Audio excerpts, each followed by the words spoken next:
বহুমাত্রিক বাংলাদেশ এই প্রতিপাদ্যে শুরু হয়েছে অমর একুশে বইমেলা। এবারও 18 দিনের মেলা চলবে 15 মার্চ পর্যন্ত।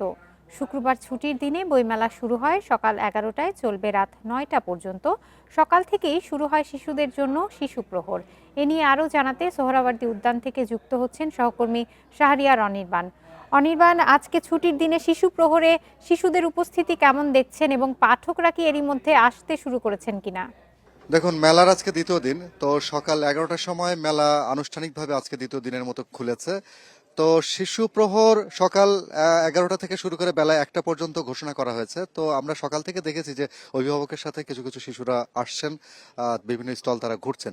তো শিশুদের জন্য নির্ধারিত একটা জায়গা করে দেওয়া হয়েছে, যে জায়গাটা শিশু প্রকাশনী যেগুলো রয়েছে, শিশু সাহিত্য যেগুলো রয়েছে, সেগুলো এখানে পাওয়া যায়। আপনাকে যদি এখন দেখায়, আপনি নিশ্চয়ই দেখতে পাবেন যে বিকাশ পেমেন্টে 10,000 টাকার বেশি অফার।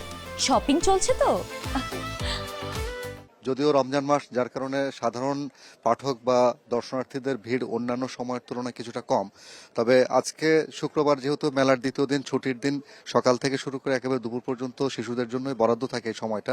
আশা করা হয় যে এই সময় শিশুরা তার পরিবারের সহ এই মেলা চত্বরে আসবে এবং তাদের প্রিয় লেখকের ছড়া, গল্প, ছোট ছোট যে গল্পগুলো রয়েছে, গল্প কাহিনী যেগুলো রয়েছে, বিজ্ঞান গল্প রয়েছে, সেগুলো তারা খুঁজছেন মূলত। তো আমরা এখানে যেগুলো দেখলাম, সাধারণত প্রতি বছর শিশু প্রহরের শিশু চত্বর একটি থাকে। তো সেই শিশু চত্বরে সাধারণত সিসিমপুরের একটি পরিবেশনও থাকে।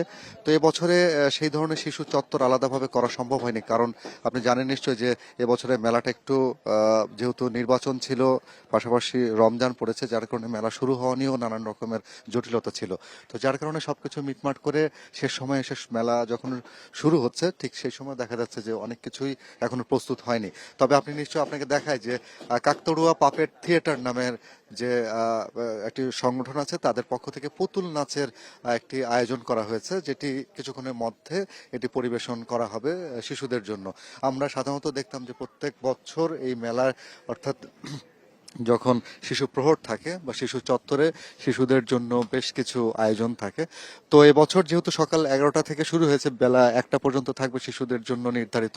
তো এই সময়ের মধ্যে এই পুতুল নাচের যে ঐতিহ্যবাহী আমাদের যে পুতুল নাচ, সে পুতুল নাচের পরিবেশনা থাকবে এখানে। পাশাপাশি শিশুদের জন্য নানান রকমের উপহার সামগ্রীও থাকছে। তো আয়োজকদের পক্ষ থেকে আমাদেরকে বলা হয়েছে যে শিশুরা যেন খুব নির্বিঘ্নে মেলায় এসে তারা যেন মেলা ঘুরতে পারে, তাদের প্রয়োজনীয় এবং তাদের পছন্দের যে বই আছে, সে বইগুলো অভিভাবকের সাথে যেন স্বাচ্ছন্দ্যে ঘুরে তারা নিতে পারে, সে ব্যবস্থাটা করা হয়েছে। আর মেলায় যেহেতু এখন পর্যন্ত দ্বিতীয় দিন চলছে, মেলায় কিন্তু অব্যবস্থাপনা বলতে এখনো মেলার প্রত্যেকটা স্টল এখনো তৈরি হয়নি, প্রস্তুত হয়নি। কারণ এখানে প্রায় 1018টি স্টল রয়েছে, তার মধ্যে প্রায় অর্ধেকেরই বেশি স্টল এখনো প্রস্তুত হয়নি, যেটি হয়তো আর একটু সময় লাগবে। আর সে কারণে বলা যায় যে মেলা এখনো পুরো দমে যে প্রস্তুত হয়ে ওঠা, সেটি এখন পর্যন্ত হয়নি। তবে গতকালকে আমরা দেখেছিলাম যে ইফতারের পরে সাধারণ মানুষের কিন্তু ঢল বেশ নেমেছিল, এবং সেটি রাত 9টা পর্যন্ত ছিল। এই ছিল আমার কাছে সর্বশেষ। বইমেলা থেকে জানাচ্ছিলেন সহকর্মী শাহরিয়ার অনির্বাণ।